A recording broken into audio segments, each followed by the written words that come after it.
What's up, galera? How are you doing today? We're going to do another video in English. Today I have my brother Kevin. What's up, guys? And Eric, my friend. Mwah! Exactly. That is how I would describe Eric's personality to you. We're going to talk about our experiences learning Portuguese. Now, Eric has been speaking Portuguese for a while. I have been speaking Portuguese for a while. Kevin is learning, but I'm impressed by his ability to navigate Brazil without that much Portuguese. And we're here on this beautiful rooftop, Villa Madalena. Mwah! Beautiful sunset. So Kevin, how long have you been coming to Brazil? For 3 years. 3 years? How much has your Portuguese improved each time?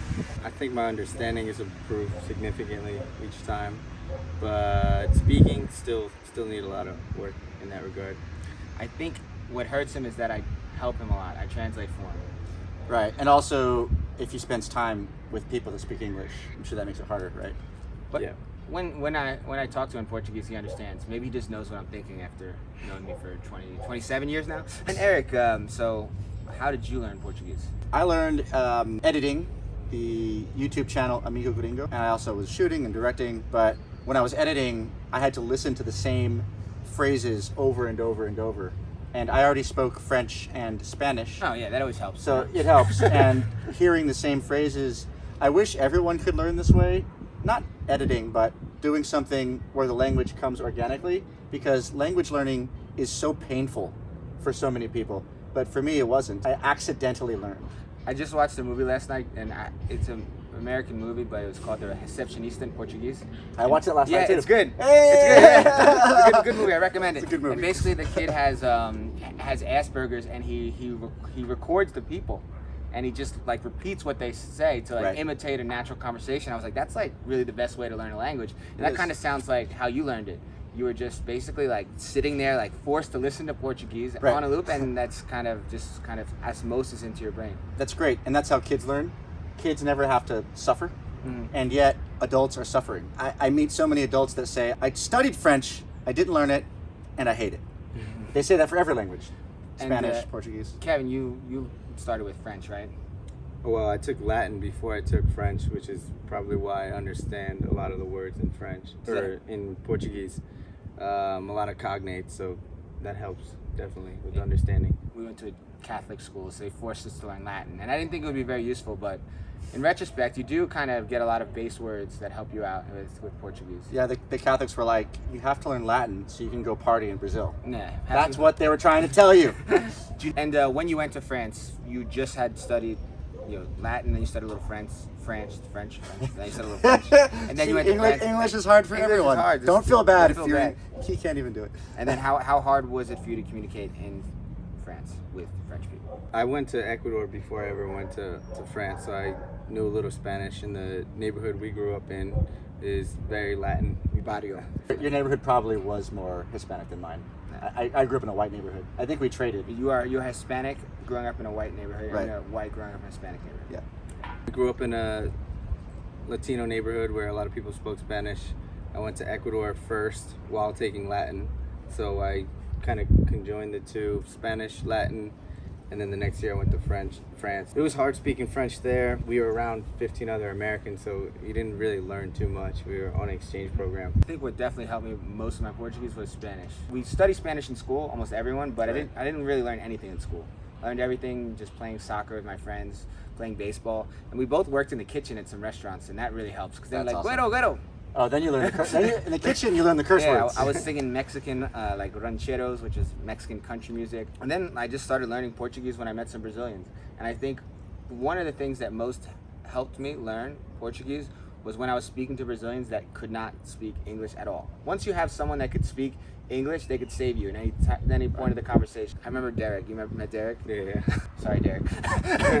Well, there'll be subtitles, so he'll understand. I don't know if he learned English yet, but he was living for a while in the United States, but his English was not very advanced. And when we'd hang out, I'd be like, not gonna understand anything I say in English. So I would just kind of like maybe mimic, half Portuguese, and then your brain kind of forces you to learn the words. Yeah, if you can have an emotional reason or be forced, that's the best way. Was it painless for you as well, like it was for me? Or even though you had these friends, were you also struggling to like study? And No. did you have your vocab list that you were kind of like, oh, what's it called again? Not at all. I think whenever you're curious about something, it's not really difficult. Right. Like every time I learned a new word, I was like, wow, it's a new word. It was like getting $5. Like I got a new word. I can use that now. But Like, you didn't study? I mean, I studied in a non-formal sense. I listened to a lot of podcasts. I hung out with a lot of people. But you never had a list of vocabulary to memorize? I would make my own list, but I wouldn't. It was nothing like directed by a teacher. It was always on my own. And actually, we had an interesting comment about dating Brazilians. When I was learning, when I felt my Portuguese wasn't very good, I used to love to date Brazilians that couldn't speak English. Right.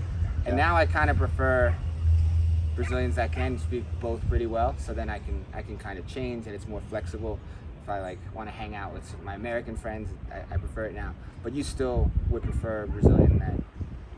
I still need more work on my Portuguese. So for the language only, I wouldn't mind dating someone that doesn't speak English. Everyone always goes for the easier language that you both share in common. That's a rule. And that's why you have to put yourself in a situation that's hard, because if it's ever an option to speak the easier of the two, like we don't speak Portuguese to each other because No.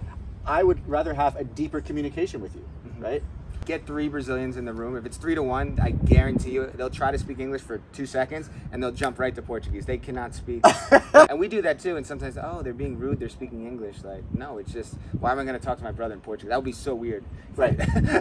Now, I have 2 curiosities about Kevin's experience. It seems like you've done pretty well with a relatively low knowledge of the language. And I'm also curious, though, if you ever had a really awkward situation where everyone around you is speaking Portuguese and you were just kind of like, I'm sure he's had a lot of this. or anything else, any other awkward situations. Going at it without too much Portuguese, like I said, it's pretty easy to understand, and when it comes to things you need, you can learn. Like when I need to eat, when I need to drink, when I need directions. You don't want to die of starvation. Yeah. And in terms of awkward situations, last weekend there was a churrasco that I went to, and my friend's dad was asking me to do karaoke of Portuguese. And he was like, Come on, you know karaoke in Portuguese. he was like, gringo, sing the song. And there were so many lyrics I didn't know. He's like, oh, you don't speak English, do you? He'd be putting on Red Hot Chili Pepper songs. I wouldn't know the lyrics. Oh, he was making you sing English. Okay, Yeah. right.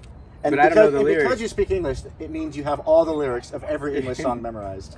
I think Brazilians go with 2 extremes especially when they're not used to dealing with gringos. Sometimes they'll think that you understand, like everyone understands Portuguese, and they'll just speak at a very high speed. And then there's other times where people, they'll talk to me as if I'm like maybe deaf or like a dog, like, você entende português? Sim, entendo, eu tô falando com você. See, what would you, on a 0 to 10, what would you rate my Portuguese? Well, I think you're very good at, like, if you don't understand something, faking it, because I don't really notice you not understanding, but sometimes I like. I have a good like record. Poker face. I think one thing that I'm good at that is like I know a lot of like random stuff, and I think some people could speak Portuguese much better than me. Like Kim, for example, I think her Portuguese is much cleaner than mine. Right. But there'll be like certain random things she won't know. You have an accent, but I would say it's like, an 8 functional. Oh. I don't know, but I'm like, this is a gringo rating Right. of Portuguese. I'm just gonna take that rate. I don't want to hear a Brazilian rating. But like I make a lot of mistakes like speaking and grammar and the masculine feminine thing. But I think Right. like there's hardly ever a situation where I don't understand, even like the joke. Like there's all these funny sayings that you couldn't really translate. Like maybe the editor has to cut this one out. So, one was "Cu de bebido não tem dono." I thought that was so funny, and it just came out of nowhere. Like a Brazilian just said it. They're like "Cu de bebido não tem dono," and I was like, I'll leave that up to the editor. a lot of clever colloquialisms. Like enfio pé na jaca. Enfio pé na jaca, which is so random. I got this from Amigo Gringo. When something happens, I'll just go, "Putz grila!" And I think that's like some really old, like, gosh darn it type of thing, but it's weird for a gringo I've to never say it. heard of it. You never heard Putz grila? No, I Oh, haven't. don't say it in front of your grandmother. Oh. No, I'm joking. I It's think my actually- grandma she won't understand. My new joke is like the golpe daí cai quem quer. It's a song. Golpe daí cai quem quer. One that you taught me, which I liked, was "Homem sem chifre é bicho indefenso." You know what a chifre is? No. Chifre is when you get cheated on. They say that someone put horns on you or antlers. A chifre would be antlers. Oh yeah, it's the same in like other Latin Yeah. cultures. Mexican, they do that too. And then they say, homem sem chifre, like a man without antlers, is a defenseless animal. So it's sort of a way to justify getting cheated on, I guess? Yeah, well, I mean, he's experienced the world now. He knows a little bit more about the world. Oh, that kind of makes sense now, yeah. You gotta get your mãos mais calejadas, your hands calloused to understand, you know? That was The world's not gonna get easier, you just have to get tougher. That was a pretty sophisticated Portuguese that you just said. I got something. What I can't do is we put on the spot to say something in Portuguese. I'm like, right. What? Yeah. What do you want me to say? Like, there's a million things I could say. It's kind of like it's here and it comes out naturally. Right, in context. Yeah. But one time I was with some Brazilian friends and I was like, Nossa Senhora da Avenida Paulista. And it just That doesn't make any sense, but it's funny. yeah, they just started laughing. And it wasn't something that I thought about or planned, it just came out. That was good. I might have to steal it. What advice would you give Kevin now or anyone that's kind of at either starting out or at a basic level? What advice would you give him? I would say that all Portuguese is not created equal, which you probably know already. But rather than say, I'm going to learn this whole language, starting with the letter A, I would focus on high impact learning. The 80-20 rule? Yeah, the 80-20 rule. So there are phrases that are going to not only get you further in terms of what you need to do, but then the next level, when you want to start participating culturally, there's a small handful of things that go a long way. Like something you do a lot is you learn the music.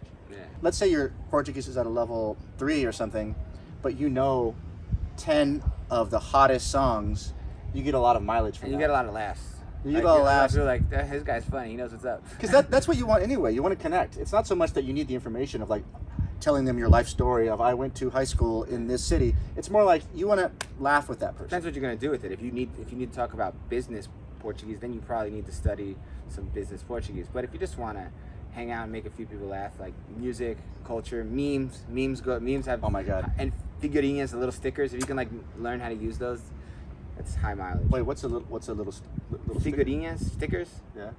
Like gifts, but the other version. You definitely get them. Oh, GIF. I thought It's you, like it's not a a gift. gift. It's like a gift. When you send on WhatsApp. yeah, WhatsApp. you have two Yeah, options. I know about this. Portuguese has been a gift to me, and thank you for being here and doing this interview. And I hope you enjoyed this, and anyone who's learning Portuguese maybe took some tips from this.